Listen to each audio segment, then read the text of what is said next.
Bonjour à tous et à toutes, bien sûr.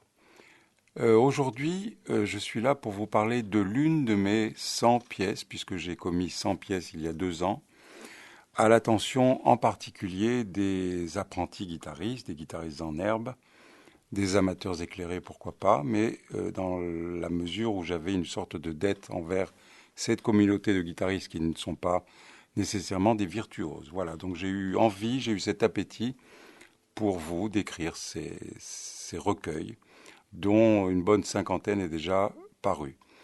Aujourd'hui, je vais vous jouer la numéro 50 de ce premier livre, et cette numéro 50 est assez peu représentative de toutes les autres, dans la mesure où c'est une pièce de concert, mais pas d'une grande difficulté technique, et voilà la raison justement de mon analyse de cette œuvre et du fait que je l'ai enregistrée pour guitare classique aujourd'hui. La pièce s'appelle Alba Nera, ce qui en italien signifie l'aube noire. C'est un jeu de mots, j'aime les jeux de mots, d'ailleurs je crois que je compose pour les jeux de mots, pour les titres, et c'est une habanera, voilà pourquoi. Caractéristique particulière, la cinquième corde est accordée en si, voilà, parce que j'ai déjà sévi dans le passé plusieurs fois avec cet accordage-là et que je trouve que la guitare sonne décidément très très joliment avec la cinquième corde en si. Que vous en dire d'autre Eh bien rien, je vais un petit peu analyser l'introduction tout simplement. Elle est basée sur l'évidente mélodie accompagnée, à l'instar du piano. J'aime bien avoir ce repère en tête quand j'écris de la musique et j'aime bien me dire que la guitare peut aussi bien sonner que le piano lorsqu'elle a une mélodie accompagnée. Pour ce faire, il faut veiller vraiment à offrir un accompagnement sur des œufs très très pianissimo et sans penser qu'on ne l'entend pas, c'est paradoxalement le contraire qui se produit. Moins vous la jouerez fort et mieux elle se fera entendre. Et mieux surtout la mélodie sera portée tout en haut.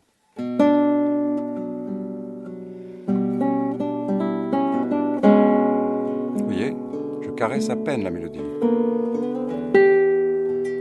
Et là, je caresse la mélodie.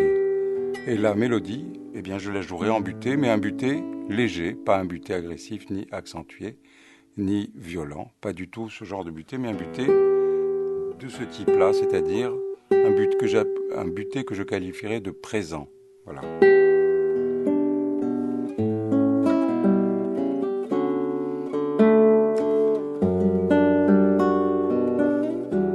Autre chose, un élément extrêmement important, et je me rapporte et je me réfère une fois de plus au piano, avec l'utilisation très fréquente de la pulpe du pouce, qui n'est pas sans m'évoquer le piano utilisé par les pianistes. Lorsqu'ils jouent, ils utilisent la pédale utilisée par les pianistes. Comme vous le savez, ils utilisent très fréquemment cette pédale pour jouer. Eh bien, nous, l'équivalent de cette pédale du piano est la pulpe du pouce que je vous invite vraiment à travailler parce que je trouve qu'elle est peu usitée dans le jeu des guitaristes. Donc je l'utilise énormément dans cette albanera. Parfois l'ongle, bien sûr. Regardez bien. L'ongle encore. Et puis l'ongle. La basse, c'est maintenant avec la pulpe. Cette dissonance.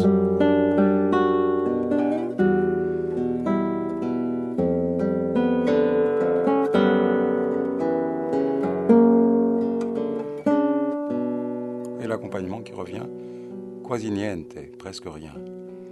Et la mélodie. Et non pas le contraire, ce qui donnerait au revoir la mélodie. Ciao la mélodie, il n'y a plus rien. Deuxième partie, c'est un petit peu dans l'esprit impressionniste, un peu Ravel. Je pense à Ravel quand je joue cette partie-là. C'est une succession de triolets, de mélodies et d'accords successivement, en triolets qui ne bougent jamais. Et on arrive parfois même à des émioles et à des espèces presque de conflits rythmiques, mais c'est toujours de triolets qu'il s'agit.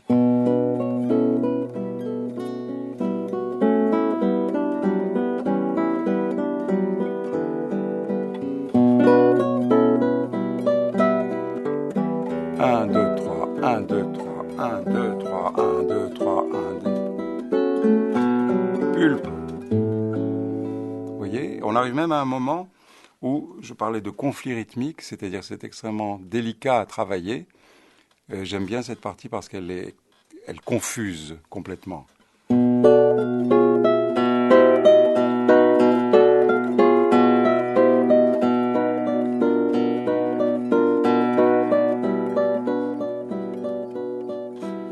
Etc.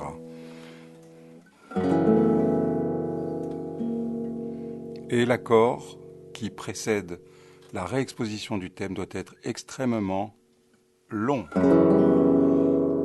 Regardez ce laps de temps extrêmement large. On essaie de le goûter jusqu'au bout, jusqu'au moment où vous, qui êtes le boss, puisque c'est vous qui jouez, décidez de l'instant précis, vous avez faim d'entendre cette première note de l'accompagnement du thème A. Et là, on a une belle page blanche sur laquelle on va réécrire le thème.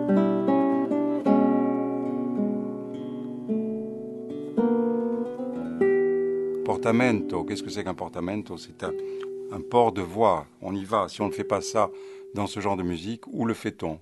Faut vraiment assumer le côté lyrique, romantique de la guitare, sans haine et sans crainte.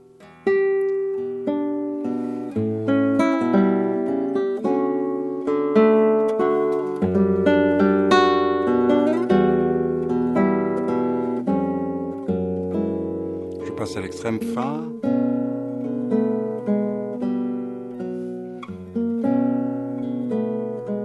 Les harmoniques qui arrivent.